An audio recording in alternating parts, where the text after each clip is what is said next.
Ceci est une émission payée par l'heure de la bonne nouvelle. À l'heure de la bonne nouvelle aujourd'hui, Jésus et l'incrédulité. Au commencement était celui qui est la parole de Dieu. Il était avec Dieu, il était lui-même Dieu. Tout a été créé par lui. Rien de ce qui a été créé n'a été créé sans lui. En lui résidait la vie, et cette vie était la lumière des hommes. Celle-ci était la véritable lumière, celle qui, en venant dans le monde, éclaire tout être humain. Bonjour François, bonjour Jeff, re-bienvenue à l'heure de la bonne nouvelle. Aujourd'hui, on va parler d'un sujet bien spécial, on va parler de foi et d'incrédulité. En fait, la foi est le contraire de la foi.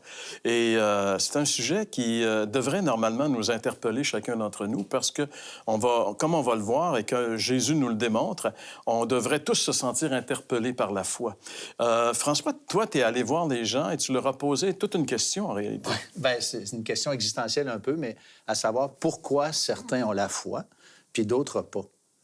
Pour de vrai, c'est un peu une question cul-de-sac, mais j'ai trouvé intéressante, en tout cas, les réponses que j'ai reçues.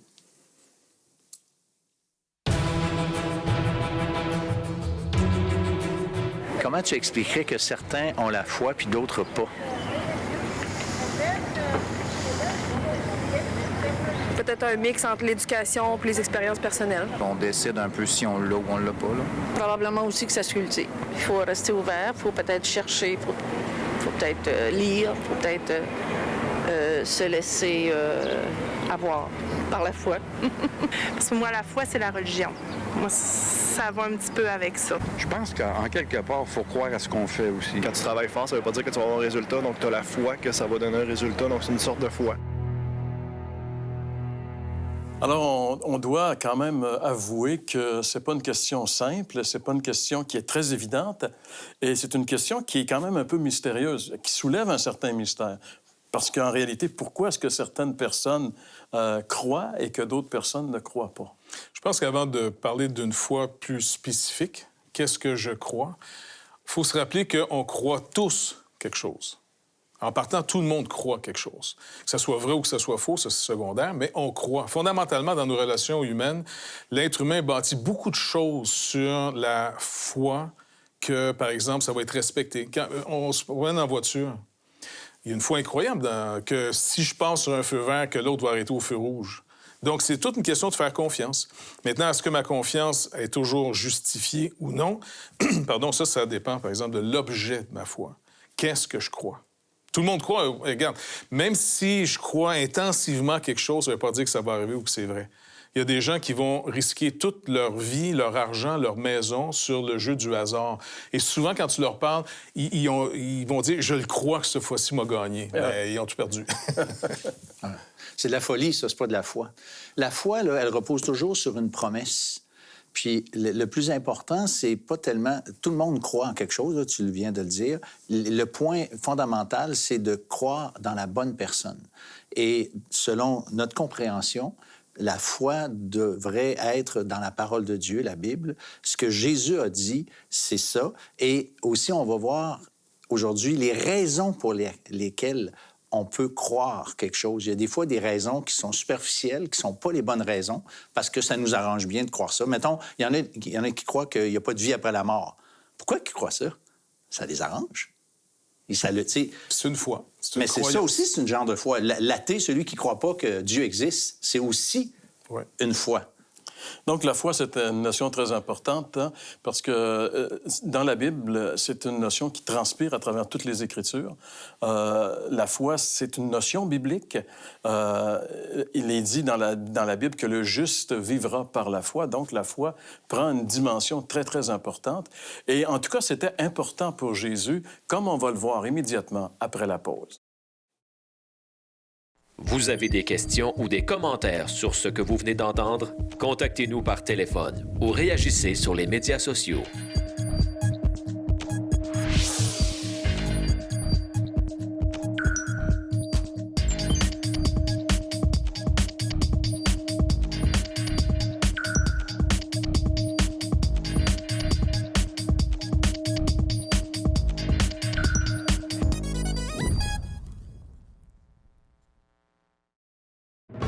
Vous êtes touché par ce que vous entendez dans cette émission? Vous souhaitez poursuivre votre aventure à la découverte de ce visiteur venu du ciel? Commandez dès maintenant votre Évangile de Jean tout à fait gratuitement. Que vous préfériez lire le texte ou en apprécier l'adaptation cinématographique, cette offre est pour vous, profitez-en. Cette offre a été rendue possible par les ministères d'Aujourd'hui l'Espoir. Notre texte d'aujourd'hui, où nous allons retrouver Jésus et qui va parler justement de la foi, on le retrouve dans Jean chapitre 6. Juste pour mettre un petit peu le contexte, la veille, Jésus, qui voulait se reposer avec ses disciples, a traversé le lac, il est allé dans la région de Bethsaïda, autour du lac de Galilée, et une immense foule s'est rassemblée, et Jésus a multiplié les pains pour les nourrir, parce que ces gens-là avaient vraiment faim. Jésus a eu pitié d'eux, il les a nourris. Et par la suite, Jésus a quitté pour retourner dans la ville de Capernaum, et c'est là que cette foule, le lendemain, retrouve Jésus, s'est mis à la recherche de Jésus et retrouve Jésus. Et Jésus va leur dire la raison pour laquelle ils l'ont cherché. On peut lire ensemble, si vous le voulez bien, ici, dans l'Évangile de Jean, chapitre 6. On peut lire les versets 25 et 26. « Et l'ayant trouvé au-delà de la mer, ils lui dirent, « Rabbi, quand es-tu venu ici? » Jésus leur répondit, en vérité, je vous le dis, vous me cherchez non pas parce que vous avez vu des miracles, mais parce que vous avez mangé des pains et que vous avez été rassasiés. » Donc, c'est assez intéressant ici de constater que, en fait, Jésus ne répond pas à leurs questions. Il demande à Jésus, « Quand es-tu venu ici? » Et Jésus va leur dire, « Non, écoutez bien, vous me cherchez, pas parce que vous avez vu des miracles, dans ce sens que vous ne me cherchez pas parce que vous croyez que je suis le Messie, que j'ai des pouvoirs divins en moi, mais vous me cherchez parce que vous avez été rassasiés, parce que vous avez eu le ventre plein. C'est pour ça que il va derrière la question, il va parler vraiment à la personne, il va parler finalement à la personne dans son vrai besoin. Je t'ai comblé, ça te satisfait, tu ne veux pas aller plus loin en réalité. Mais là, c'est là, puis Dieu, il veut aller plus loin avec nous. Il veut pas juste nous rassasier puis donner ce qu'on a besoin. Puis souvent, l'être humain, il cherche ce qu'il a besoin, puis il veut pas aller plus loin que ça. Mais t'as peu, là. Le docteur, là, il a aussi un régime à te prescrire, mon ami, après avoir traité le patient. Hein? Mais ce qui est intéressant aussi ici, c'est que l'aspect juste matériel, c'est pas pour ça que Jésus est venu. Il y a un problème plus profond et plus véritable.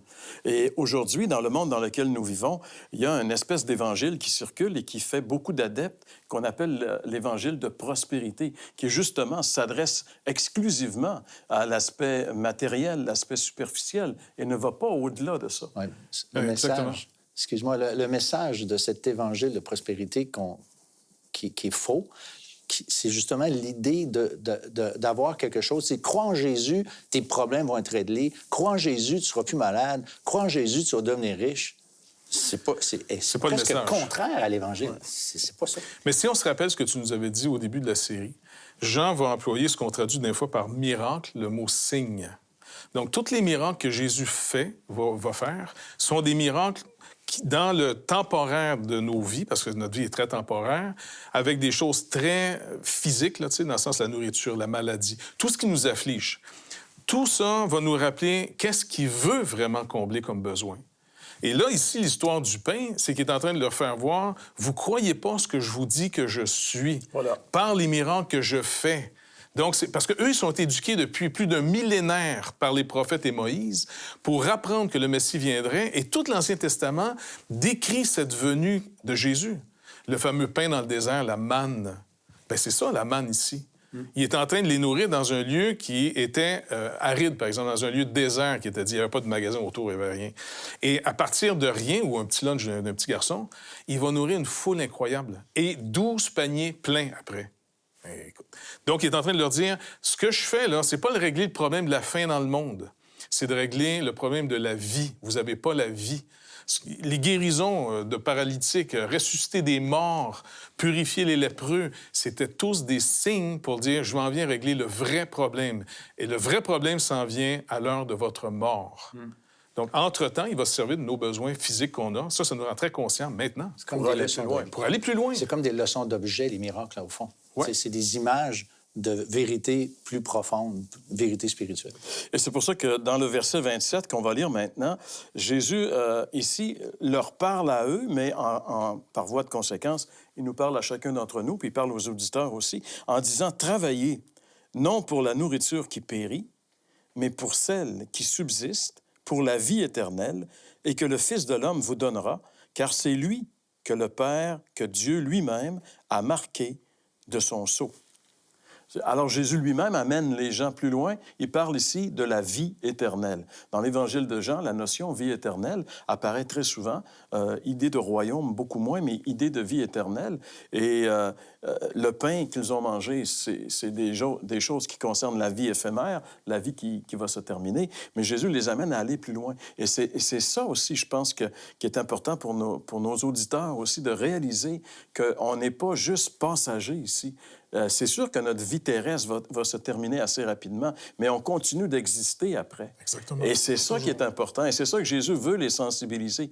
Travaillez non pour la nourriture qui périt, mais pour celle qui subsiste, pour la vie éternelle. Réglez votre problème spirituel avant quoi que ce soit d'autre. Le mot « travailler », là, je n'ai pas vérifié dans l'original, mais l'idée que je comprends, c'est la démarche que vous devriez faire, l'effort que vous devriez faire devrait s'orienter vers les choses spirituelles bien au-delà des choses physiques. Moi, c'est ma compréhension de ce texte-là. Alors, c'est ça qu'il faut faire. Si il travaille, c'est pour régler un problème. Tu vas travailler à tous les jours pour ta subsistance, pour être capable de vivre. C'est du fruit de ton travail que tu vas vivre. Il dit donc, vous travaillez pour les choses qui périssent. Moi, je vous dis maintenant, faites un effort encore plus grand pour les choses qui demeurent pour toujours. Vous allez être là pour toujours. Régler le problème, le vrai, là. Et Israël était conscient, féminin, masculin, je me rappelle jamais. Conscient. Et puis du problème, parce que par la loi de Moïse et par les promesses que Dieu avait fait écrire pour Israël, c'était normalement le peuple témoin pour tous les autres peuples. Le seul moyen de sortir vivant de cette vie, par la mort, c'est la mort de Christ, la mort de cet agneau. Et c'est comme ça qu'ils ont sorti d'Égypte. L'agneau ici, c'est Jésus. Le pain, c'est Jésus. Le temple, c'est Jésus. Et là, ils sont en train de perdre de vue ça. Jésus les amène maintenant sur une dimension plus loin que les choses terrestres, vers la vie éternelle. Et je pense qu'ils ont jusqu'à un certain point compris, parce que les versets 28 et 29, et le verset 28, ils lui dirent « Que devons-nous faire d'abord pour accomplir les œuvres de Dieu? » Jésus leur répondit « L'œuvre de Dieu, c'est que vous croyez en celui qui l'a envoyé. » C'est un passage qui est très, très important et très intéressant. D'abord, eux vont demander à Jésus, Jésus vient de leur parler de travailler, alors qu'est-ce qu'on doit faire pour faire les œuvres de Dieu? Ils attendent de Jésus la réponse à cette question. Et la façon dont il la pose, pour eux, il y a beaucoup de possibilités. Hein? Qu'est-ce qu'on doit faire pour faire les œuvres de Dieu? Et Jésus va réduire ça à une œuvre, singulier, lorsqu'il dit « l'œuvre de Dieu, c'est que vous croyez en celui qui l'a envoyé. » Alors, l'œuvre de Dieu, c'est que vous ayez la foi, que vous croyez.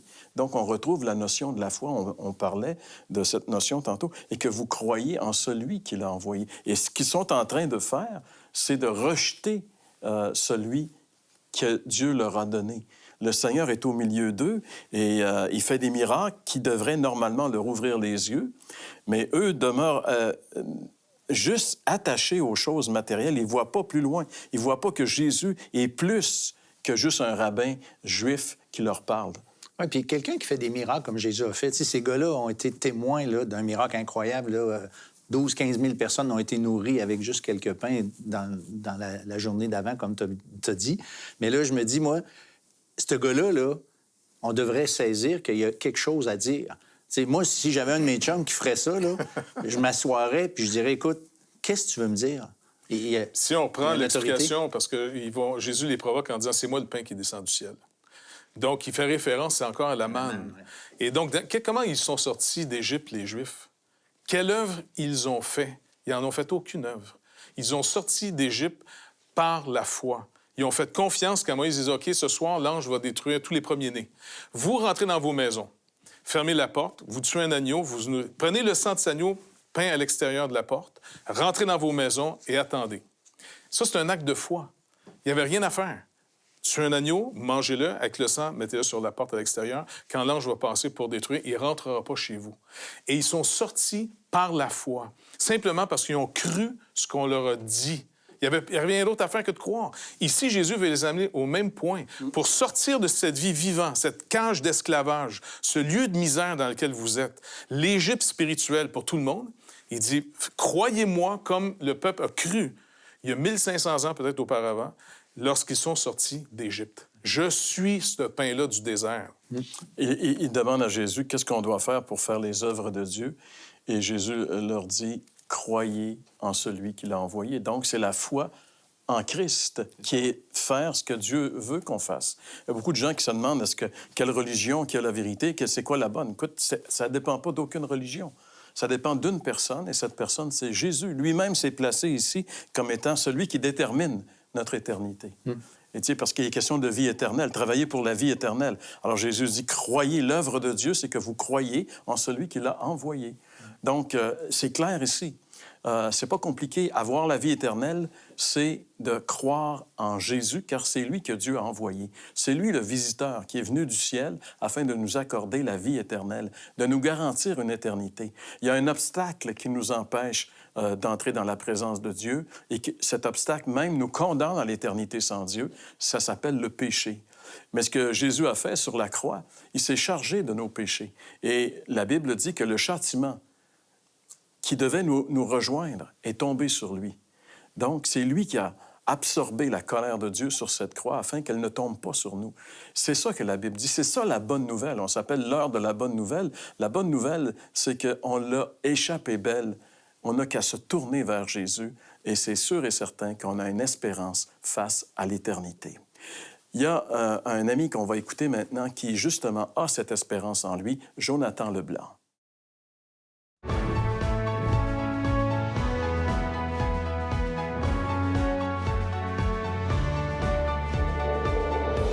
Bonjour, je me présente, mon nom c'est Jonathan. J'ai 32 ans, puis je suis né le 29 février. J'ai toujours pensé que j'étais spécial un peu à cause de ça. Dans le fond, c'est ça, j'ai grandi dans une ville appelée Asbestos. C'est un petit paquelin, là, où entre 10 000 habitants. Il n'y a pas grand-chose à faire là-bas. Quand on est jeune, on cherche quoi faire. Puis je suis tombé dans la drogue assez rapidement. À l'âge de 10 ans, j'ai commencé à fumer la cigarette pour faire un peu comme les autres. À l'âge de 12 ans, j'ai fumé mon premier joint. À 15 ans, j'ai commencé à habiter à l'appartement. J'ai compris qu'on pouvait faire de l'argent assez rapidement là, en vendant du cannabis. J'ai été pocheur là, dès mon jeune enfance. À 15 ans, j'ai commencé à vendre. Je faisais de l'argent facile, je travaillais, je vendais, puis je tripais pratiquement chaque jour. À l'âge de 18 ans, j'ai connu ma drogue de choix. C'était le speed. Puis, tu sais, au début, c'est ça, je le vendais, puis j'étais pas plus fin qu'un autre. À un moment donné, je suis tombé dans le sac. J'ai eu la misère à me débarrasser de ça. Cette drogue-là, elle m'a emmené à l'hôpital, elle m'a emmené en prison. J'ai fait des grosses psychoses. J'aurais pu rester. J'ai frôlé la mort plusieurs fois à cause de cette drogue. Puis, à un moment donné, une fille m'a approché à l'hôpital, puis elle m'a dit « Jonathan, est-ce que tu crois en Jésus? » Là, je me rappelle, on a dit oui, je crois en Jésus, mais je savais pas c'était qui Jésus. Je dis oui, je crois en Jésus. Puis je me rappelle, je l'ai suivi, j'ai été à son église pendant 1 an de temps. Puis je comprenais absolument rien de ce qui se disait en avant. Je comprenais pas le pourquoi des églises, le pourquoi du rassemblement le dimanche. Bref, après 1 an, j'ai tout lâché, j'ai abandonné ça. Pour moi, ça menait à rien, toutes ces choses. Fait que là, je me suis fait une blonde. J'ai été chercher mon permis de conduire, j'ai eu mon premier char, j'ai fini mon secondaire 5. Je m'avais repris un peu en main, ça allait bien, j'étais un bon gars, tu sais. Les choses allaient bien. Jusqu'au jour où ma blonde me trompe, j'ai su qu'elle m'avait trompé.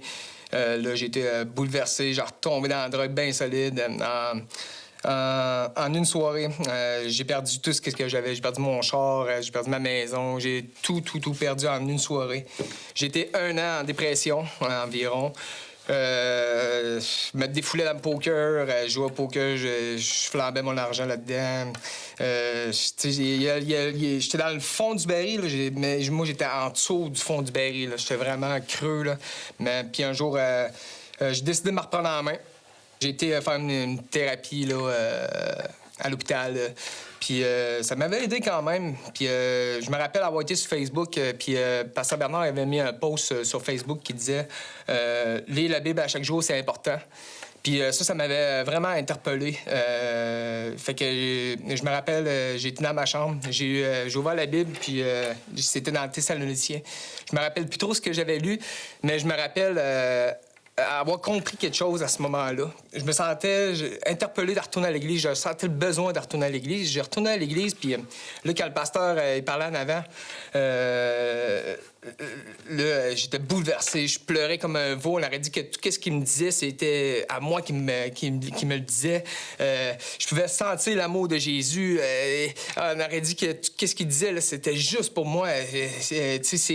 J'arrêtais pas de pleurer pendant 2 mois, là, les 2 premiers mois que j'ai retourné là. Je me disais même que le pasteur va me trouver bizarre. Je suis pas capable de me retenir. Puis là, mais ça me faisait du bien, puis j'aimais ça, puis il y avait quoi qui se passait, là, puis ça me faisait vraiment, vraiment du bien, là. Après ça, j'ai été voir mes parents à Noël, puis là, je parlais de Jésus, j'avais le goût de partager ce qui s'était passé dans ma vie, tu sais, puis là, mon père, il dit « Attends, là, j'ai quoi pour toi? » Puis mon père, il avait ramassé une Bible dans la récupération, il y a 25 ans, tu sais, puis il avait gardé ça. C'est une vieille Bible de 1957, là, tu sais, on pouvait sentir les vieilles odeurs, là, quand on l'ouvrait, la Bible. J'ai lu cette Bible-là de A à Z. Ça a été une de mes fiertés, avoir lu la Bible. Il y a une fille qui s'est approchée de moi à l'église, puis elle me dit « Jonathan, depuis quand t'es sauvé, toi? » Puis je trouvais cette question-là un peu indiscrète, tu sais. Ça m'avait cherché, ça me fâchait à quelque part qu'elle me pose ces questions-là, mais par la suite, il y a beaucoup de personnes qui me posent ces questions-là, puis je savais qu'il fallait que j'y réponde, mais je pouvais pas dire des choses qui étaient pas vraies, tu sais. Fait que, mais à un moment donné, dans la Bible, il y a un verset qui m'a convaincu, là, c'est que nous sommes scellés par le Saint-Esprit. C'est à partir de ce moment-là que j'ai compris que j'avais la vie éternelle, que j'avais pas à faire plein d'œuvres là, pour avoir accédé à la vie éternelle. Fait qu'à partir de ce moment-là, mon seul but, c'était de parler de Jésus à plus de monde possible. Même sur Facebook, j'écris des versets régulièrement, puis mes anciens amis disent « Chick Leblanc s'est rendu qu'il cite des versets bibliques. » Tu sais, il voit un changement quelque part. Puis c'est Jésus qui m'a transformé. Tu sais, c'est ben beau avoir un char, un bateau, une grosse maison, la plus belle blonde dans ta vie. Mais quand tu vas mourir, ces choses-là, ça te suivra pas. Moi, j'ai trouvé mon but dans la vie, puis c'est suivre Jésus. Que devons-nous faire pour être sauvés? Alors, c'est une question importante à laquelle chacun d'entre nous, on est confronté aujourd'hui encore. Comme on vient de l'entendre de la part de Jonathan, lui aussi a réalisé que tout ce qu'il a fait ne servait à rien, que seulement sa foi dans le Christ mort pour ses péchés, ressuscité le 3e jour, c'est tout ce qu'il faut pour être sauvé. Alors ici, dans le texte qu'on a considéré ensemble, il y a vraiment ce point-là où l'œuvre de Dieu, c'est de croire en celui qu'il a envoyé. Alors aujourd'hui, je vous invite à mettre votre foi, la bonne sorte de foi, c'est-à-dire celle qui se réclame de promesses comme on l'a ici dans ce texte-là, et cette foi dans le Seigneur Jésus qui, lui, est venu pour nous. Alors, l'œuvre de Dieu, tout ce qu'on a à faire, c'est de faire confiance. Tout simplement faire confiance dans ce que lui a dit et dans ce qu'il a fait. Et ce qu'il a fait, c'est à la croix du Calvaire, là où il a pris nos péchés sur lui, nous dit la Bible, et c'est sur cette base et uniquement sur cette base qu'on peut être pardonné, avoir cette vie éternelle. Alors, vous qui nous écoutez aujourd'hui, pourquoi ne pas vous arrêter, peut-être pour la première fois de votre vie, et de prendre cette décision, ou au moins faire peut-être comme Jonathan, et décider d'aller voir dans le livre, travailler, faire un effort pour aller jusqu'au bout et considérer cette vérité-là, parce que c'est en elle qu'on peut avoir la vie. Point à la ligne. Je vous invite à le faire. C'est tellement important. Vous avez des questions ou des commentaires sur ce que vous venez d'entendre? Contactez-nous par téléphone ou réagissez sur les médias sociaux.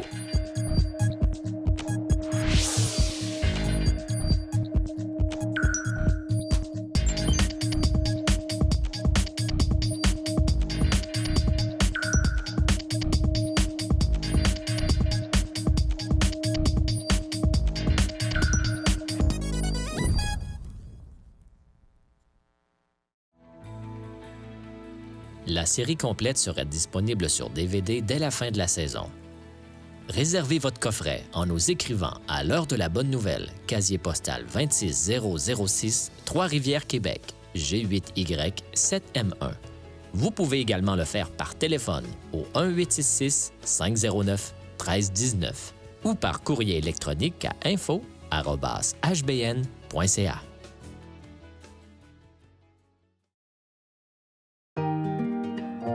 L'heure de la bonne nouvelle vous invite à participer à l'un des nombreux déjeuners de l'espoir. Ces déjeuners ont lieu dans plusieurs restaurants réputés de la province et vous sont offerts gratuitement. Pour connaître les détails concernant l'endroit, la date et l'heure pour votre région, composez le numéro sans frais 1-866-509-1319. Vous pouvez également consulter le site web www.déjeuner.org. Comme on vient de le voir avec le témoignage de Jonathan, je veux dire, juste croire en Jésus, ça fait une différence. On voit dans la vie de ce jeune homme-là qu'il s'est passé vraiment quelque chose. Oui. Et ça, c'est juste la foi. Tu sais, des fois, les gens disent « juste croire, ça marche ». Ben oui, regarde.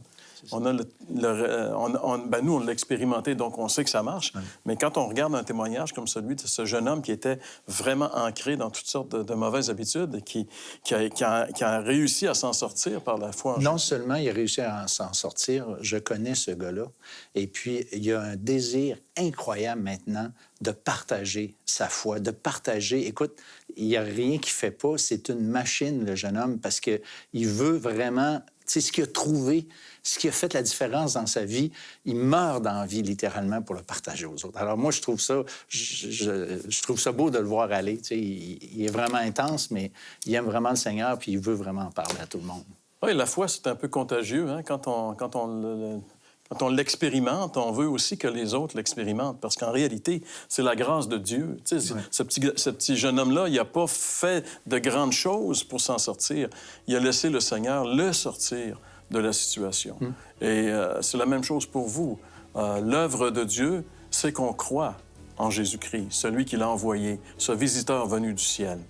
Mettez votre foi en lui et vous allez voir que ça fonctionne véritablement. Et c'est déjà tout le temps qui était à notre disposition pour cette émission. François, Jeff, merci pour votre présence et on se donne rendez-vous la semaine prochaine pour une autre émission.